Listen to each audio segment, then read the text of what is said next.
যদি বলি পুরীর জগন্নাথ মন্দিরে মহাপ্রভু শ্রী চৈতন্যদেবকে খুন করা হয়েছিল, সালটা তখন ক্রমশ 1533, 29 জুন সন্ধ্যা 4টে। হ্যাঁ, ঠিকই শুনছেন।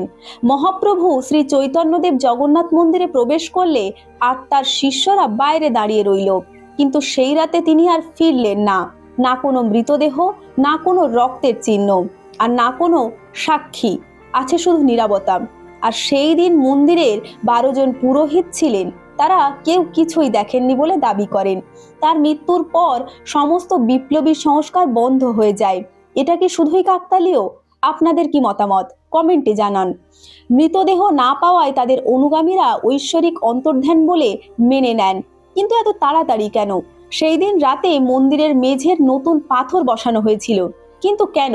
2023 সালে ব্যবহার করে আরএসআই এক দল প্রত্নতত্ত্ববিদ গোপনে তদন্ত শুরু করেন।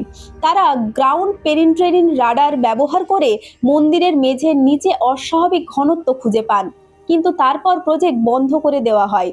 কারণ কি? ধর্মীয় সংবেদনশীলতা? তাহলে প্রশ্ন হলো, 12 জন পুরোহিত সবাই একসাথে অন্ধ হয়ে গেলেন কেন? সেই রাতে মন্দিরের মেঝে পরিবর্তন হলো, মাটির নিচে কি আছে তা খুঁজতে কেন দেওয়া হচ্ছে না? ঐশ্বরিক অন্তর্ধান নাকি নিখুঁত হত্যাকাণ্ড? এর সম্পূর্ণ ভিডিও জানতে হলে আমাদের কমেন্ট বক্সে কমেন্ট করে জানান। এই বিষয়ে আমরা নিশ্চয়ই আলোচনা করব। আজকের ভিডিওটি এই পর্যন্ত।